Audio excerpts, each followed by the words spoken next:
जो कुछ Bharat miss adventure करने की कोशिश कर रहा है उसको दिया जा रहा है दो टोक पैगाम। आपको बताया कि कल आर्मी चीफ आसिफ मुनीर पहुंचे थे टिल्ला फायरिंग रेंज और वहां पे एक्सरसाइज हैमर स्ट्राइक का उन्होंने मुआयना किया। It was one of its kind. और टिल्ला फायरिंग रेंज में आर्मी चीफ जब पहुंचे तो जवानों ने वालेहाना उनका इस्तकबाल किया और बहुत ही जोश भरा खिताब था आर्मी चीफ का, जिसमें उनका कहना था कि भारत के किसी भी फौजी मिस एडवेंचर का फौरी और भरपूर जवाब दिया जाएगा। और मंगला स्ट्राइक कोर की जानिब से ये फील्ड ट्रेनिंग मशक थी जो वहाँ पे की गई। इसमें तमाम के तमाम तर जो मशकें थी वो बरोकार उन पे लाई गई और आर्मी चीफ ने अफसरों और जवानों के जज्बे को पाक फौज की ऑपरेशनल महारत करार दिया और उनके लड़ने की सलाहियत और हर्बी जज्बे को सराहा। बिल्कुल, ये जो मनाजिर आप देख रहे हैं इसमें आप ये भी देख सकते हैं कि आर्मी चीफ टैंक पर खड़े हैं और वहाँ से खिताब कर रहे हैं और जो ओवरऑल इम्पैक्ट आ रहा है, जो एक ऑरा क्रिएट हो रहा है, उससे यहाँ पर बैठे हम लोगों का जज्बा इतना बढ़ रहा है। तो आई एम श्योर वहाँ पे जो जवान उन नारों का जवाब दे रहे होंगे, जिन्होंने उनका खिताब सुना होगा, उनके लिए ये कितना मोटिवेशनल होगा, कितना उनका खून गरमाया होगा। पहलगाम हमला इंडियन सिक्योरिटी इदारों की नाकामी है, एक तो ये इंकशाफ भी अब फैसल सामने आ गया है। और हम तो पहले से मेरे ख्याल में भारत प्रिडिक्टेबल हो गया था, हम ये बात पहले से ही कर रहे थे कि Bharat is not going to do much. एक ड्रामा उन्होंने क्रिएट किया है, उन्होंने हीट बिल्ड की है और हीट इतनी ज़्यादा बिल्ड करने के बाद अब आपको उसको आहिस्ता आहिस्ता कम तो करना ही था। So they had to come to this and finally जो उनके रॉ के साबिक सरबराह हैं अमरजीत सिंह, जो ये कह रहे हैं कि जी ये हमारी नाकामी है, I think it's a slap on the face. Absolutely. Amarjeet Singh जो अमर सिंह दौलत उन्होंने कहा कि बीबीसी को उन्होंने इंटरव्यू दिया और उसमें उनका कहना था कि पहलगाम हमला इंडियन सिक्योरिटी इदारों की नाकामी की वजह से हुआ। इस मामले पर भारत और पाकिस्तान के दरमियान बाकायदा जंग का इंतकाम नहीं है, बल्कि मामला जो है वो बातचीत से हल होने की तवक्को है। तो अब जो अंदर से आवाज़ें नहीं आ रही हैं, इंकशाफ और फिर एतराफ़ का सिलसिला ये जारी है। तो ब्रिगेडियर रिटायर्ड मसूद खान दिवाई दर्जेकार हमारे साथ मौजूद हैं।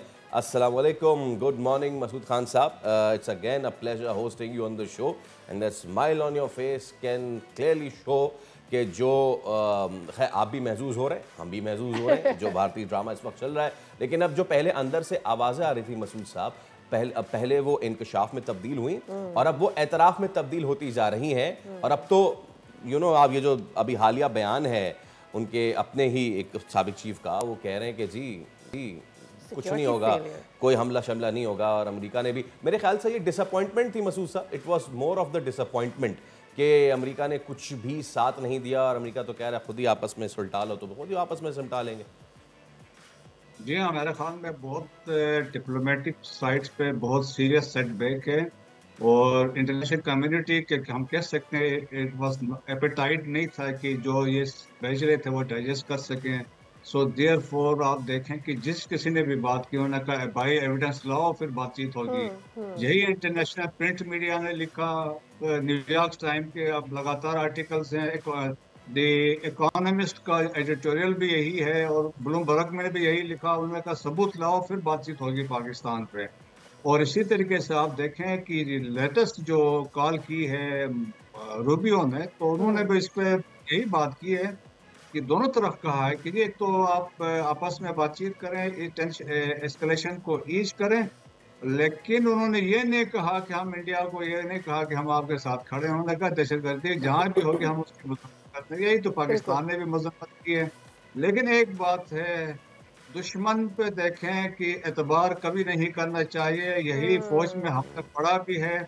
ये सारी जो अभी हम बात कर रहे हैं डी एस्केलेशन की वाली जो सूरत हाल ऐसी नहीं है, ये डिसेप्शन है और अल्टीमेटली क्योंकि they have lost the surprise, तो हो सकता है कुछ दरमियान में गैप आ जाए और उसके बाद ये एक्टिविटी ये होके रहेगी। और आप ये देख लें कि इस पे वो बहुत बैकफुट पे है, they need a face saving, तो इसके लिए तो कुछ ना कुछ वो करेंगे। लेकिन जो कल चीफ ने उनको एक मैसेज दिया है जब टिल्ला फायरिंग रेंजेस पे गए हैं और वो हमारा स्ट्राइक कोर था, ये वो कोर है जो दुश्मन में के इलाके में घुसेगा, वन ऑफ द कोर्स, तो वहाँ पे कम्बैट रेडीनेस देखा गया, इनके एफिशिएंसी जो थी। और फिर इसमें देखें एयरक्राफ्ट भी थे, एविएशन एसेट्स में थे, टैंक्स भी थे, लॉन्ग रेंज आर्टिलरी भी थी, ग्राउंड फोर्सेस भी थे। सो एक उधर से चीफ ने जब उसके एंड पे मैसेज यही दिया कि आप मिस एडवेंचर करेंगे तो इसका मुंह तोड़ दिया जाएगा। और सेकंड ये है कि फौरी जवाब दिया जाएगा, there will be no second thought. और फिर उन्होंने ये भी वादा किया खित्ते में, साउथ एशिया में अमन चाहते हैं ना, but not at the cost of sovereignty and territorial integrity of Pakistan. Obviously. अच्छा, कल जो आपने टिला कॉम्बैट की रेडीनेस की आपने बात की है, खुद आर्मी चीफ जिस तरह से टैंक पर मौजूद थे और फिर जो उनका पुरजोश और वलवला अंगेज अंदाज था, मैं तो इससे पहले अपने इंट्रोडक्शन में भी यही बात करी थी कि उनका ये जो खिताब था वो सिर्फ वहाँ पर मौजूद जवान नहीं, हम लोगों का भी जो अज़्म है, जो हमारी मोटिवेशन है, उसे बढ़ा रहा था। तो आई एम श्योर वहाँ पर एक ज़रूर ऑरा क्रिएट हुआ होगा। It was a powerful speech. जी हाँ, देखिए फौज में यही होता है, जब आपका कमांडर, जब आपका लीडर जब आपके दरमियान आता है, चाहे he is a platoon commander और he is chief of army staff, तो वो एक सोर्स ऑफ इंस्पिरेशन होता है, स्पेशली जब वो फील्ड में आता है, आपके साथ बैठता है, आपके साथ खाता है, उठता बैठता है और अपनी फ्रेंकनेस उनकी होती है, तो वो एक इजहार होती है आपसे, एक बॉन्ड का इजहार होता है, आपकी मोहब्बत का इजहार होता है। और इस चीफ ऑफ आर्मी स्टाफ में ये है, इनके जहन में बिल्कुल क्लैरिटी है, जो इन्होंने डिसीजंस दिए उन पे वो टिके रहे हैं, और जो इनकी पॉलिसी है, वेदर अफगानिस्तान पे है, चाहे ईरान पे है या इंडिया पे है, वो क्लैरिटी के साथ है कि हमने क्या करना है, कैसे जवाब देना है। तो अब दुनिया भी समझ चुकी है कि इनके जहन में ये क्या सोचते हैं। और फिर देखें, स्ट्रेट फॉरवर्ड है, फिर कुरान से रेफरेंसेस देते हैं, सुन्नत की बातें करते हैं। और पाकिस्तान फौज के वैसा भी माटो है, ईमान तकवा जहाद फी सबीलिल्लाह है, तो हमारी इसी के इर्द गिर्द हमारी सोच है। तो वो एक मैंने कहा कि उनका वहाँ पे मौजूदगी और फिर स्ट्राइक कोर में वहाँ का मौजूद होना विद एक शो ऑफ फोर्स भी है, तो एक मैसेज था इंडिया के लिए कि ये स्ट्राइक कोर भी तैयार है, ये भी घुस सकती है। ब्रिगेडियर साहब, नाउ कमिंग टू द बयानात from the other side of the border, अभी हमने एक तो फॉर्मर जो रॉ चीफ अमरजीत सिंह उनका बयान सुनाया, but this is not one of the things. ऐसे बहुत सारे बयानात हैं, उनके बहुत सारे जो नॉर्दर्न कमान के सरबराह हैं या फिर एयर के उनके विंग कमांडर थे, जिनको कहा गया एंड देन उनकी तरफ से बयानात आए। So there seems a resistance from there कि नहीं, दुनिया तो बाय नहीं कर रही है, लेकिन इस बार इस इनसाइड जॉब को विद इन इंडिया कोई एक्सेप्ट नहीं कर रहा है। सो इसको इस तरह भी लोग वहां पे देख रहे हैं कि आपके जो लोग मरे पहलगाम में, वहां पे नहीं गया मोदी, जहां जहां के लोग मरे, महाराष्ट्र के, यूपी के, गुजरात के, वहां नहीं गया मोदी, डायरेक्ट गए वहां पे जहां पे थे इलेक्शंस आगे 4-6 महीने में। सो इंडिया से अंदर से सिर्फ आवाजें नहीं उठ रही, वो इस बार खुद ही इसको बाय नहीं करें। सिर्फ मीडिया उनका दे आर जस्ट सेइंग कि कब होगी जंग, कब होगी जंग, नहीं होगी जंग। देखें जी, पुलवामा जो हुआ तो सत्यापाल मलिक ने ये कहा था, जब 46 सीआरपीएफ के लोग मारे गए तो उन्होंने कहा था मोदी ने लाशों पे सियासत की। और उन्होंने ये बारहा कहा कि मैंने उनको वार्न किया था कि ये ट्रुप्स को मूव न करवाएं, 6 सॉर्टी चाहिए दे दें। लेकिन जब बाद में वाकया हुआ, इन्होंने एक्सप्लेन करने की कोशिश की, तो he was given A shut up call. और इसी तरह प्रशांत भूषण ने भी, बहुत सारे लोग उन्होंने कहा। उस वो करने के बाद, पुलवामा के बाद, they went to revoke 370 and 335A। अब ये जो किया है पहलगाम वाला, तो इसके बाद देखें कि उन्होंने ये इंडस वाटर ट्रीटी पे पीछे पड़ गए हैं।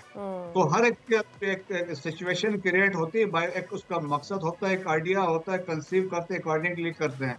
लेकिन इस दफा ये fast flag operation has become a failed fast flag operation. इसमें अब वो खुद फंस गए हैं। अब कोई इनसे दुनिया भर से तो कोई नहीं मान रहा, इनके अपने लोग कह रहे हैं कि it was intelligence and security labs और फेलियर थे।